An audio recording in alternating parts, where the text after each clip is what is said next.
to facilitate this evolution, this process, मुझे संतोष है कि कोरोना के इस संकट काल में हम सभी ने एकजुट होकर काम किया। जो सीख लाल बहादुर शास्त्री जी ने दी थी, उसी पर चलने का हम सब ने प्रयास किया और इस दरमियान संवेदनशीलता के साथ त्वरित फैसले भी किए गए, जरूरी संसाधन भी जुटाए गए और देश की जनता को निरंतर हम लगातार जागरूक भी करते रहे। और आज इसी का परिणाम है कि भारत में कोरोना का संक्रमण वैसा नहीं है और न ही वैसा फैला है जैसा दुनिया के अन्य देशों में हमने देखा है। जितनी घबराहट और चिंता 7-8 महीने पहले देशवासियों में थी, अब लोग उससे बाहर निकल चुके हैं। ये अच्छी स्थिति है, लेकिन केयरलेस न हो जाए, ये भी हमें चिंता करनी है।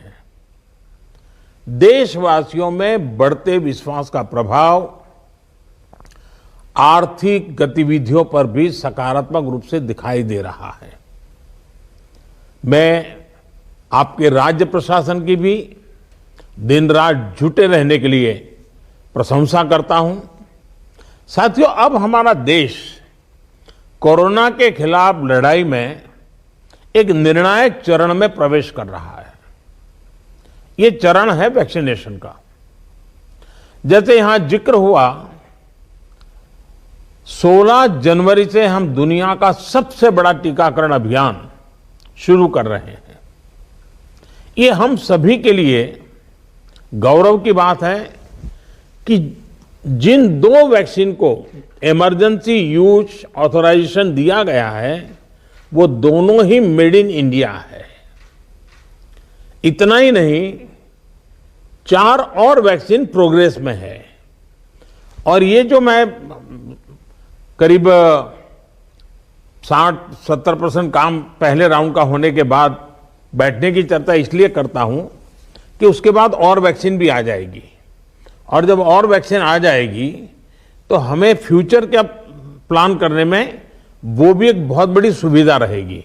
और इसलिए सेकंड पार्ट इसका जो है, जो हम 50 से ऊपर वालों के लिए जाने वाले हैं, तब तक शायद हमारे पास और भी कुछ वैक्सीन आने की संभावनाएं हैं। साथियों, देशवासियों को एक प्रभावी वैक्सीन देने के लिए हमारे एक्सपर्ट्स ने हर प्रकार की सावधानियां बरती हैं और अभी साइंटिफिक कम्युनिटी की तरफ से विस्तार से हमें बताया भी गया है। और आपको मालूम होगा, मैं इस विषय में जब भी मुख्यमंत्रियों के साथ बात हुई, मैंने हमेशा एक ही जवाब दिया था कि इस विषय में हम जो भी निर्णय करना होगा वो साइंटिफिक कम्युनिटी जो कहेगी वो ही हम करेंगे। साइंटिफिक कम्युनिटी को ही हम फाइनल वर्ड मानेंगे और हम उसी प्रकार चलते रहे हैं। कई लोग कहते थे, देखिए दुनिया में वैक्सीन आ गई, भारत क्या कर रहा है, भारत सो रहा है, इतने लाख हो गया, इतना हो गया, भारत कुछ, ऐसी भी चिल्लाहट हुई। लेकिन फिर भी हमारा मत था कि ये साइंटिफिक कम्युनिटी और जो इसके लिए जिम्मेवार लोग हैं, उनकी तरफ से जब आएगा तभी हमारे लिए उचित होगा, और हम उसी दिशा में चले हैं। बड़ी बात जो मैं दोहराना चाहता हूं कि हमारी दोनों वैक्सीन्स दुनिया की दूसरी वैक्सीन से ज्यादा कॉस्ट इफेक्टिव है। हम कल्पना कर सकते हैं, अगर भारत को कोरोना टीकाकरण के लिए विदेशी वैक्सीन पर पूरी तरह निर्भर रहना पड़ता तो हमारे क्या हालत होते, कितनी बड़ी मुश्किल होती, हम उसका अंदाज लगा सकते हैं। ये वैक्सीन भारत की स्थितियां और परिस्थितियों को देखते हुए निर्मित की गई है। भारत के टीकाकरण का जो अनुभव है, जो दूर सुदूर क्षेत्रों तक पहुंचने की व्यवस्थाएं हैं, वो कोरोना वैक्सीनेशन कार्यक्रम में बहुत उपयोगी सिद्ध होने वाली है। साथियों, आप सभी राज्यों के साथ सलाह मशवरा करके ही ये तय किया गया है कि टीकाकरण अभियान की शुरुआत में किसे प्राथमिकता दी जाएगी। हमारी कोशिश सबसे पहले उन लोगों तक कोरोना वैक्सीन पहुंचाने की है जो देशवासियों की स्वास्थ्य सुरक्षा में जुटे हुए हैं। जो हमारे हेल्थ वर्कर्स हैं, सरकारी हो या प्राइवेट, पहले उनको टीका लगाया जाएगा। इसके साथ साथ हमारे जो सफाई कर्मचारी हैं, दूसरे फ्रंटलाइन वर्कर्स हैं, सैन्य बल है, पुलिस और केंद्रीय बल हैं, होमगार्ड है, डिजास्टर मैनेजमेंट वॉलेंटियर समेत तमाम सिविल डिफेंस के जवान हैं, कंटेनमेंट और सर्वेलेंस से जुड़े रेवेन्यू कर्मचारी हैं, ऐसे साथियों को भी पहले चरणों में टीका लगाया जा रहा है। देश के अलग अलग राज्यों के हेल्थ वर्कर्स, फ्रंटलाइन वर्कर्स की संख्या देखें तो एक करीब करीब 3 करोड़ होती है। ये तय किया गया है कि पहले चरण में इन 3 करोड़ लोगों को वैक्सीन देने के लिए जो खर्च होगा वो राज्य सरकारों को वहन नहीं करना है, भारत सरकार इसको वहन करेगी। साथियों, वैक्सीनेशन के दूसरे चरण में, वैसे एक प्रकार से वो तीसरा चरण हो जाएगा, लेकिन हम अगर इन 3 करोड़ को एक माने तो दूसरा चरण 50 वर्ष से ऊपर के सभी लोगों को और 50 वर्ष से नीचे के उन बीमार लोगों को जिनको संक्रमण का सबसे ज्यादा खतरा है, उनको टीका लगाया जाएगा। आप सभी परिचित हैं कि बीते कुछ हफ्तों में जरूरी इंफ्रास्ट्रक्चर से लेकर लॉजिस्टिक तक की तैयारियां सभी राज्यों और केंद्र शासित प्रदेशों के साथ विचार विमर्श करके, लगातार मीटिंगें करके, मॉड्यूल्स बना करके इसको पूरा किया गया है। देश के लगभग हर जिले में ड्राई रन्स भी पूरे हो चुके हैं। इतने बड़े देश में सभी जिलों में ड्राई रन्स हो जाना, ये भी अपने आप में हमारी काफी बड़ी कैपेबिलिटी को दिखाता है। हमारी जो नई तैयारियां हैं, जो कोविड के एसओपीज हैं, उनको अब हमें अपने पुराने अनुभवों के साथ जोड़ना है। भारत में पहले से ही अनेक यूनिवर्सल इम्यूनाइजेशन प्रोग्राम ऑलरेडी चल रहे हैं, हमारे लोग बड़ी सफलतापूर्वक कर भी रहे हैं। मिशंस रूबेला जैसी बीमारियों के खिलाफ भी व्यापक कैंपेन हम लोग चला चुके हैं। दुनिया के सबसे बड़े चुनाव और देश के कोने कोने तक पहुंचकर मतदान की सुविधा देने का भी हमारे पास एक बहुत ही अच्छा अनुभव है। इसके लिए जो बूथ स्तर की रणनीति हम बनाते हैं, उसी को हमें यहां भी प्रयोग में लाना है। साथियों, इस टीकाकरण अभियान में सबसे अहम उनकी पहचान और मॉनिटरिंग का है जिनको टीका लगाना है। इसके लिए आधुनिक टेक्नोलॉजी का उपयोग करते हुए कोविन नाम का एक डिजिटल प्लेटफॉर्म भी बनाया गया है। आधार की मदद से लाभार्थियों की पहचान भी की जाएगी और उनको दूसरी डोज समय पर मिले, ये भी सुनिश्चित किया जाएगा। मेरा आप सभी से विशेष आग्रह रहेगा कि टीकाकरण से जुड़ा रियल टाइम डेटा कोविन पर अपलोड हो, ये सुनिश्चित करना है। इससे जरा सी चूक भी इस मिशन को नुकसान पहुंच सकता है। कोविन पहले टीके के बाद एक डिजिटल वैक्सीनेशन सर्टिफिकेट जनरेट करेगा। लाभार्थी को यह सर्टिफिकेट टीका लगाने के बाद डिजिटली तुरंत देना जरूरी है, ताकि उसे सर्टिफिकेट लेने के लिए फिर ना आना पड़े। किसको टीका लग चुका है, ये तो इस सर्टिफिकेट से पता चलेगा ही, साथ ही दूसरी डोज उसको कब लगेगी, इसके रिमाइंडर के रूप में भी ये काम करेगा। दूसरी डोज के बाद फाइनल सर्टिफिकेट दिया जाएगा। साथियों, भारत जो करने वाला है, उसे दुनिया के अनेक देश फिर फॉलो करेंगे।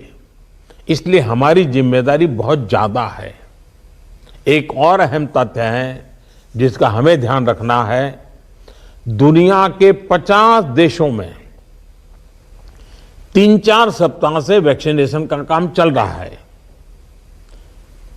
करीब करीब 1 महीना हुआ, लेकिन अब भी करीब करीब 2.5 करोड़ लोग ही वैक्सीन हो पाई है पूरी दुनिया में। उनकी अपनी तैयारियां हैं, उनका अपना अनुभव है, उनका सामर्थ्य है, वो अपने तरीके से कर रहे हैं। लेकिन अब भारत में हमें अगले कुछ महीनों में ही लगभग 30 करोड़ आबादी के टीकाकरण का लक्ष्य हासिल करना है। इस चुनौती का पूर्वानुमान लगाते हुए ही बीते महीनों में भारत ने बहुत व्यापक तैयारियां की हैं। कोरोना की वैक्सीन से अगर किसी को कुछ असहजता होती है तो उसके लिए भी जरूरी प्रबंध किए गए हैं। यूनिवर्सल इम्यूनाइजेशन प्रोग्राम में पहले से ही इसके लिए एक मैकेनिज्म हमारे पास रहता है। कोरोना टीकाकरण के लिए इसको और मजबूत किया गया है। साथियों, वैक्सीन और टीकाकरण की इन बातों के बीच हमें यह भी याद रखना है कि कोविड से जुड़े जो प्रोटोकॉल हम फॉलो करते आ रहे हैं उनको इस पूरी प्रक्रिया के दरमियान भी बनाए रखना है। थोड़ा सा भी लूजनेस नुकसान कर सकता है। और यही नहीं, जिनको टीका लगाया जा रहा है वो भी संक्रमण को रोकने के लिए जो सावधानियां हम लेते रहे हैं उनको फॉलो करते रहे। ये सुनिश्चित करना ही होगा। एक और बात जिस पर हमें बहुत गंभीरता से काम करना है, हर राज्य, हर केंद्र शासित प्रदेश को ये सुनिश्चित करना होगा कि अफवाहों पर, वैक्सीन से जुड़े अपप्रचार को कोई हवा न मिले। इफ्स और बट्स से बात नहीं होनी चाहिए। देश और दुनिया के अनेक स्वार्थी तत्व हमारे इस अभियान में रुकावट डालने की कोशिश कर सकते हैं।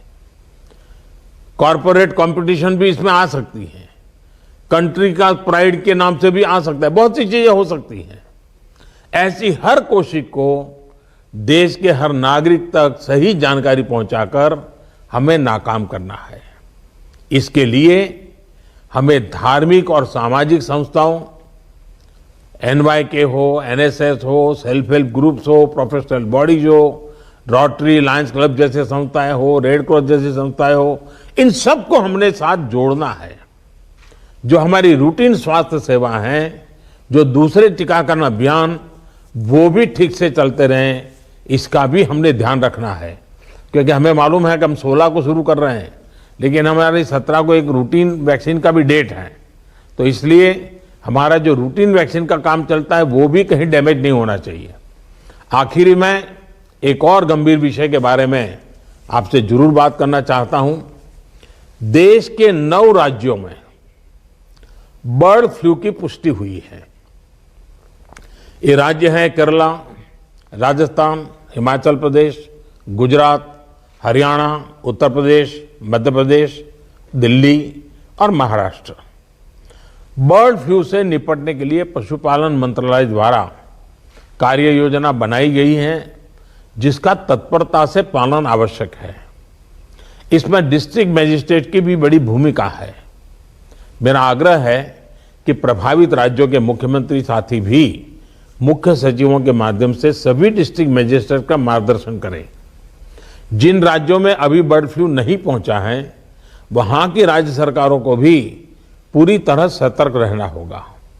हमें सभी राज्यों, स्थानीय प्रशासन को वाटर बॉडीज के आसपास, पक्षी बाजारों में, जू में, पोल्ट्री फार्म इत्यादि पर निरंतर निगरानी रखनी है, ताकि पक्षियों के बीमार होने की जानकारी प्राथमिकता पर मिले।